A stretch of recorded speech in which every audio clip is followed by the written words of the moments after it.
धक्कादायक बाब म्हणजे 21 ऑगस्टलाच रुग्णालयातील फायर ऑडिटची मुदत संपलेली होती अशी माहिती समोर आली आहे। त्यातच व्हेंटिलेटरमध्ये स्फोट होऊनही अलार्म वाजला नसल्याचा आरोप आहे आणि या काळीस पिळवटवून टाकणाऱ्या घटनेमुळे रुग्णालयातील अग्निसुरक्षा व्यवस्था आणि प्रशासनाच्या ढिसाळ कारभारावर पुन्हा एकदा गंभीर प्रश्नचिन्ह उपस्थित झालेलं आहे।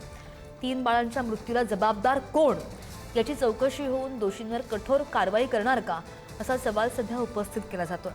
या संदर्भात आणखी जाणून घेणार आमचे प्रतिनिधी छगन आपल्यासोबत आहेत। छगन, आपण पाहिलं की काल आरोग्यमंत्र्यांनी सुद्धा प्रतिक्रिया दिलेली आहे, मात्र ही बाब कोणाच्याच लक्षात का आली नाही?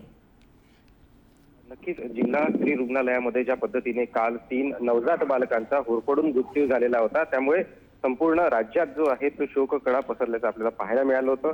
आणि याच प्रकरणामध्ये जिल्हा स्त्री रुग्णालयातील फायर ऑडिटचा मुद्दा वारंवार उपस्थित केला गेलेला होता आणि खऱ्या अर्थानं अखेर काल ज्या पद्धतीने माहिती मिळालेली आहे त्या माहितीमध्ये समोर आलेलं आहे की 21 ऑगस्ट रोजी या फायर ऑडिटची मुदत जी आहे ती संपलेली होती आणि त्यानंतर देखील ती व्यवस्था तशाच पद्धतीने कार्यरत असल्याचं समोर आलेलं होतं।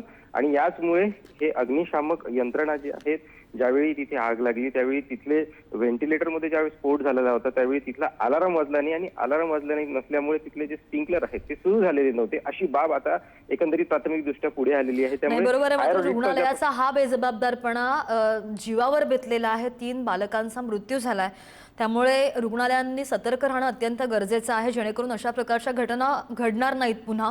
छगन, ताजे अपडेट घेत राहू। धन्यवाद दिलेल्या माहितीसाठी।